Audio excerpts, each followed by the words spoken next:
Last Saree. Characters. SUNITA, 45. A traditional Indian mother. Wears simple cotton saris, practical, loving, but emotionally reserved. TANYA, 20. Her daughter. Modern. College-going, independent.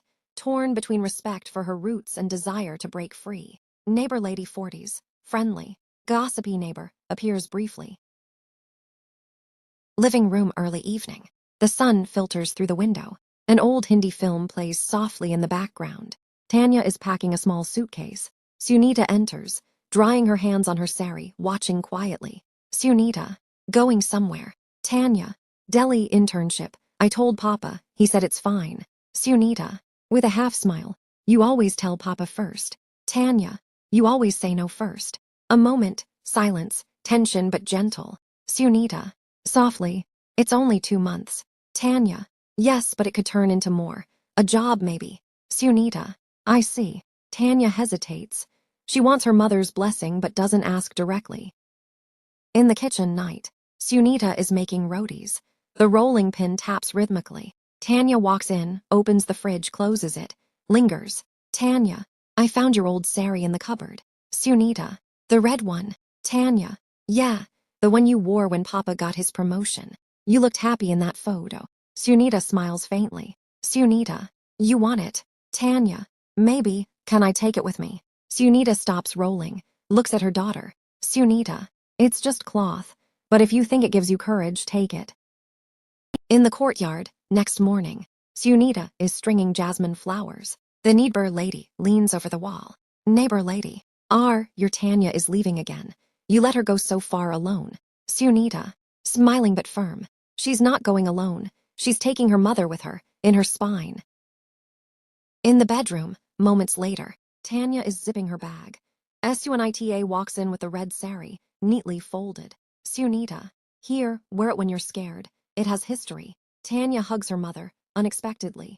SUNITA stiffens, then slowly wraps her arms around her daughter. TANYA. Thank you, Ma. SUNITA. You don't have to say it, I know. Ria, 23. Fellow traveler, confident and friendly. Cab driver, silent presence. Station announcer. In the house moments later, a cab waits, headlights cut through the fog. The driver leans on the horn, honk. TANYA rolls her bag at the door. She turns to SUNITA, who stands still at the doorway. TANYA. Don't forget to water the basil. SUNITA. And you, don't forget who you are. TANYA nods. She gets into the cab. As it pulls away, neither waves, but their eyes stay locked until the last possible second. In the train station, platform 2 night. The platform is buzzing. The train approaches with a loud screech. TANYA stands frozen, gripped by hesitation. She grips her bag tightly. Ria. Big moment. TANYA turns. Ria stands beside her with a coffee cup and a bright smile. Ria. You look like you're about to run back home. TANYA. Small laugh. I thought about it. Ria. First trip alone. TANYA. First everything alone.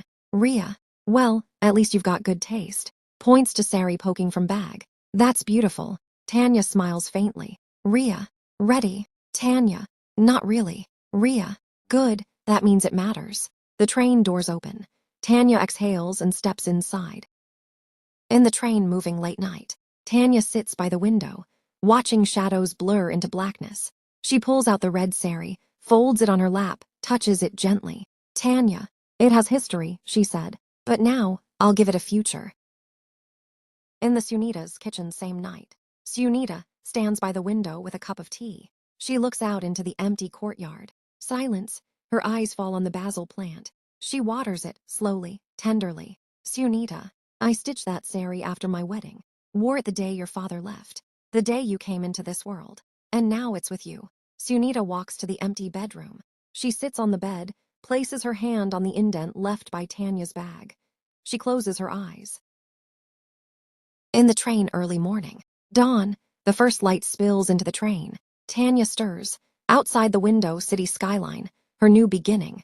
She sits up straighter, pulls the sari closer. A faint smile creeps across her face. TANYA.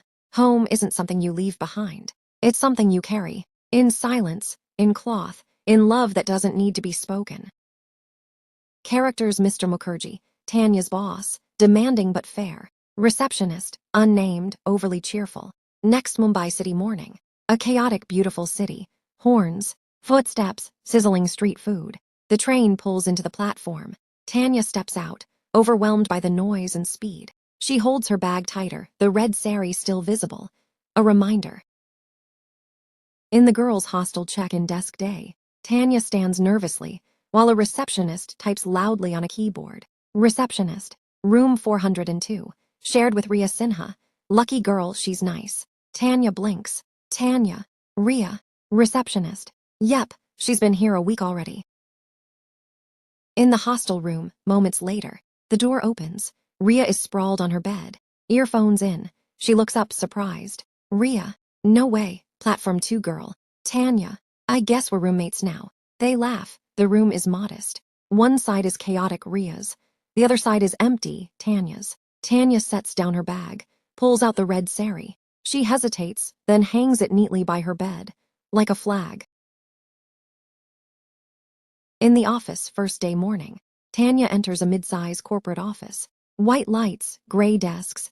She clutches her appointment letter. Receptionist, you're the intern. This way. Mr. Mukherjee's expecting you.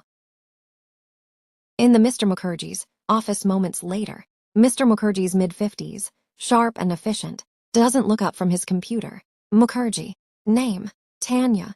Tanya Verma, sir. Mukherjee. First job. Tanya. Yes. Mukherjee. Then your first lesson. Always bring a notebook. Go get one. You've got 10 minutes. Tanya nods, rattled, and hurries out. In the stationery shop lunch break, Tanya buys a notebook. She looks through the shelves. Her eyes fall on a pack of red thread bangles, like the ones her mother wears. She doesn't buy them, but she lingers. In the hostel room night, rain pounds the windows. Ria is asleep. Tanya sits in bed, writing in her new notebook. Her eyes shift to the red saree hanging on the wall. Tanya. Day 1, I forgot my notebook. Day 2, I forgot lunch. Day 3, I forgot to be scared. She smiles faintly to herself. In the office weeks later, Tanya now walks confidently through the office, notebook in hand. She smiles at a colleague. On her wrist, a simple red thread, just like her mother's. In the hostel room night, Tanya, in the glow of her desk lamp, sketches designs in her notebook. Dresses, saris, patterns. Behind her, the red saree still hangs. Tanya, this city isn't what I expected. It's louder, harder, but it's also mine now. And piece by piece, I'm stitching myself into it. In the SUNITA's house, same time, SUNITA sits with a letter in her lap. It's written in neat handwriting. She runs her hand across the paper, then folds it, places it into a box beside a small red thread. SUNITA, she's doing it, and somehow so am I. In the hostel room night, Tanya, in the glow of her desk lamp, sketches designs in her notebook. Dresses, saris, patterns. Behind her, the red saree still hangs.